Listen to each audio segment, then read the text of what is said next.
Well, let's broaden this lens a little bit, and let's talk about, I've touched on this a number of times, I want to talk about it more now, and that is what we call systemic thinking, how to think along the lines of systems.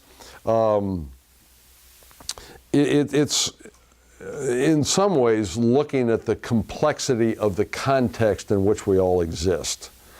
And that can start with a marriage, a family, certainly a church, a club, a government agency or whatnot. All of these are systems, and life is made up of all kinds of interlocking systems, relationships, if you will. We, with Western minds, though, do not tend to think very well about that. We tend to be, because we have Western minds, tend to think much more individualistic. We tend to default, instead of looking at the forest, in other words, we look at the trees. And it's hard for us to think about how systems actually interact and how people interact within systems. Now, I can't get into this a whole lot. Actually, I studied it for a number of years and have, as to how systems actually operate. But at least to encourage you to step back. We've already talked about you as the transformational leader being able to get on the balcony and look down over the dance floor. That's actually a systemic comment. Instead of looking at the individual dancers, I want you to look at the patterns and the processes by which this dance is now unfolding. That's what systems thinking is all about. So you're the pastor of a church, and that then represents a system which has a particular code, and we're talking about how to identify some of the elements of that code. And even within that church, you have a number, depending on the size of it, you have a number of systems that are interlocking and working there. One is the vestry, or the church board system, if you will. If you have a multiple staff, you have a staff system there, if you will. Or you have a youth ministry system, you have a child ministry system, you have an outreach system, and each one of these has a series of interlocking relationships which has particular qualities to it. And if you're not aware of these qualities, they will, they're operating all around you anyway, number one, but they will be influencing you. Like I said about all these internal forces, these systemic forces all around you will be influencing your behavior and going forward all the time. They'll shape what you do and what you don't do, how you do it, in what proportion, with what priority. All these things are happening. Now, one way to think about it is what we call, and I think it's in your notes there, it's going to be on the slide that we're going to show you, called the STAR model. And it's a picture of a star, and you can see that there. And let's look at that as to how that star is set up there. At the top of it, now the first three, in some ways, you can change them around a little bit. But the STAR model starts with strategy.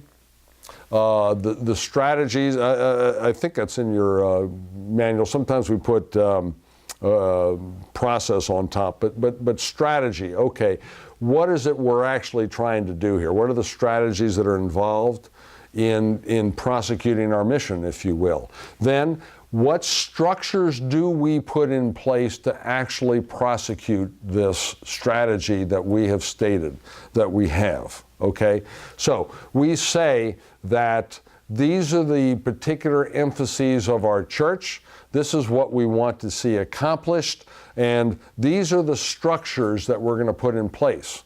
So it wouldn't make any sense. In other words, if we said we want, because we live in a community with many, many young families, it wouldn't make a whole lot of sense, I wouldn't think, to put a structure in place that is very top-heavy with people who are serving older people or who are into administration or whatnot. You would want to have the structure reflect what it is you're actually trying to accomplish. Okay? Now, a lot of churches don't do that because they get into all kinds of organizations generally, they get into all kinds of conflict around what the structure should look like, because people do have particular priorities themselves You find this in the U.S. government a lot. Now that we're arguing about resource allocation and cutbacks and all that kind of thing. If you notice, by the way, everybody wants entitlements cut back except their own entitlements, which I find interesting. In other words, cut back his entitlements but leave mine in place. Well, people do that all the time because we do default, again, to self-interest. But hopefully and ideally, we have a strategy in place, and then we start structuring around that, which then will bring about particular processes that will unfold. In other words, this structure is here. It's going to have some sort of hierarchy, even if it's a fairly flat organization, but a hierarchy which is going to assume a particular flow of information, how power is utilized, who responds to who, in what proportions. So if you have a lead pastor here, and then let's say you have an assistant pastor, and then you have a youth director, and you have a worship leader, and a child minister, and sexton, and then you have back office staff. Okay, who reports to who? Let's say the assistant pastor is an executive pastor, and the lead pastor realizes his gifting is not in administration, so he leaves that to his assistant to take on more of an executive pastor role. Okay, so now we're starting to get a structure. So who reports to the executive pastor? Well, all the people in dedicated ministries does. The worship leader does, and the youth minister does, and the child ministry person, children's ministry person does, and the outreach person does, and they all report to the executive pastor. Now he or she is starting to act like a COO in some ways, who would report up to the pastor. So the pastor only has one direct report, the executive pastor, who then has these other people who report to him or her. That all looks great on paper, but let's say the executive pastor tells the worship director something he or she doesn't want to hear, and that person goes around the executive pastor directly to the pastor and complains about the executive pastor. Okay, well, how's that handled? Hopefully, the senior pastor would send that person back down to resolve it with the executive pastor and would not handle it at his or her level. It shouldn't be handled there, but often it is. So now all of a sudden, you have a process that is not in line with the structure, okay? And that's going to create all kinds of problems. I see this over and over again. We'll talk a little bit more about this when we talk about some management issues later on.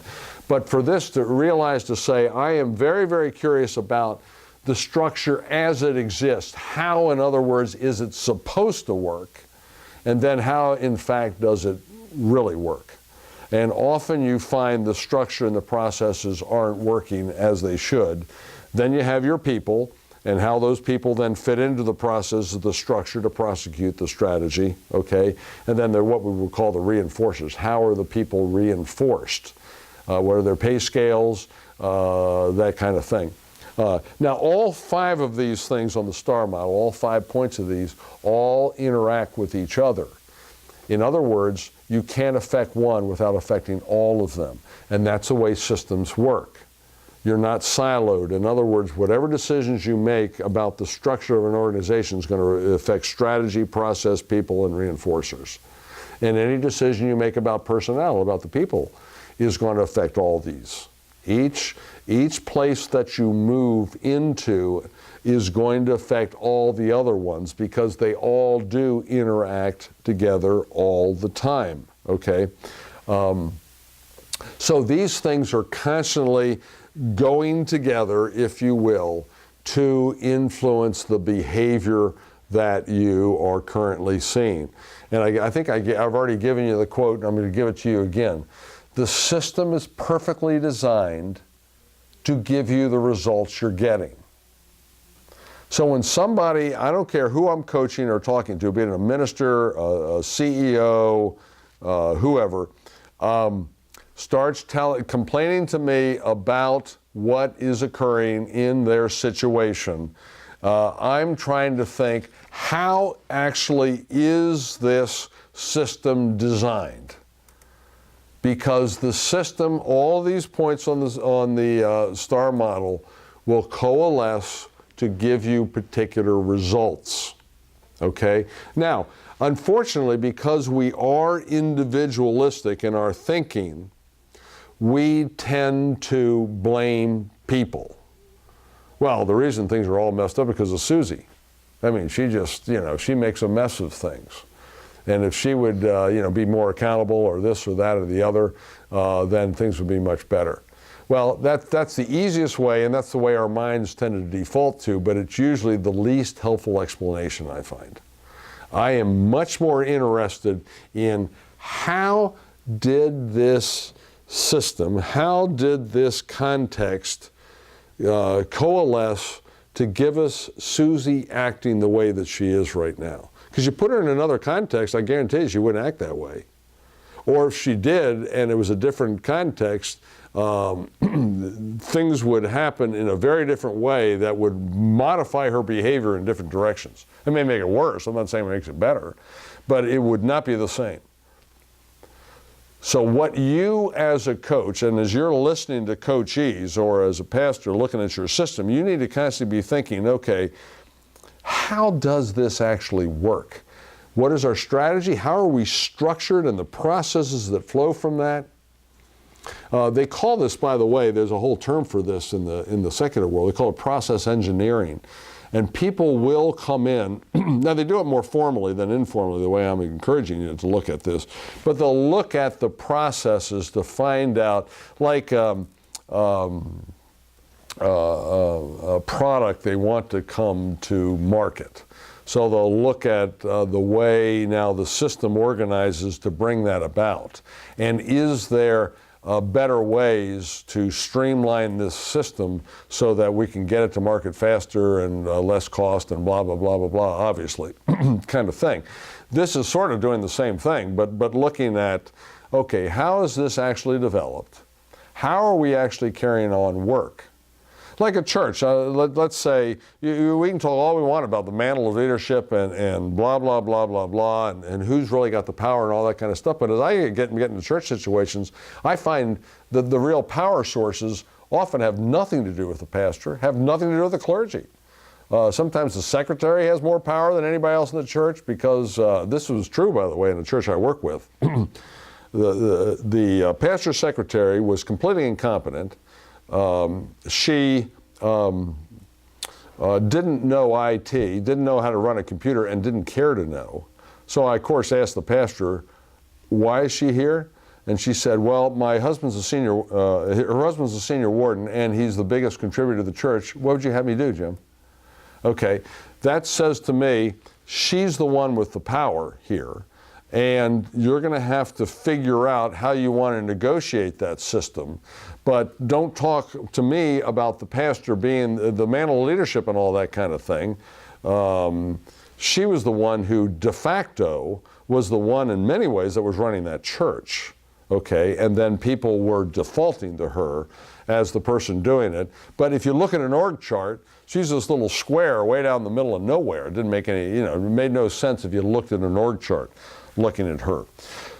One more thing, and it's on your thing here. I've talked a little bit about triangles, but I want to talk a little bit about recursive patterns because we tend so much to think in a linear fashion. I kick, and it comes from Newtonian physics actually, which comes from Western thinking, which is if I kick a rock, the rock will evidently, I don't know much about physics, but it will travel as a proportion to the thrust of my kick and the weight of the rock and gravity and all this kind of stuff. You can work it out as a equation, and you can predict it to, within a milli-inch, I guess, as to where that rock's going to land.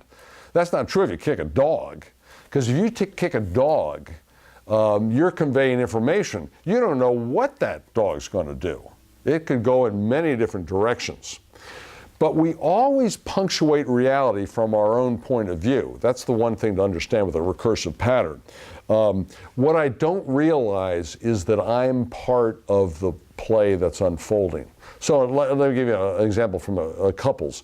A lot of times a husband would come to me and say, my wife's such a nag. And he would say it, as if she was genetically a nag, and put her in any context, she's a nag. But do you know what a nag requires? it requires a nagee. Now, nagee, who is the husband in this case, in fact, a number of things have to go into that system to make it work. A nagger, nobody nags if they have the power to actually make things happen. In other words, if a state trooper pulls you over for speeding, he doesn't nag you. In fact, if you've ever been pulled over, they're very polite. Why? Because they can get it done. They can get you to stop. They have all kinds of consequences. But a wife will nag about the back door being fixed because she doesn't have the power to bring it about, and she can't get her husband to do it. So she constantly tells him over and over and over to do it. So she nags, he withdraws, which makes her nag more, which makes him withdraw more. That's the way a recursive pattern works. So we're always trying to think, okay, within this system, how does this pattern work? What do you do which brings about the very behavior you don't want, which is very interesting to me.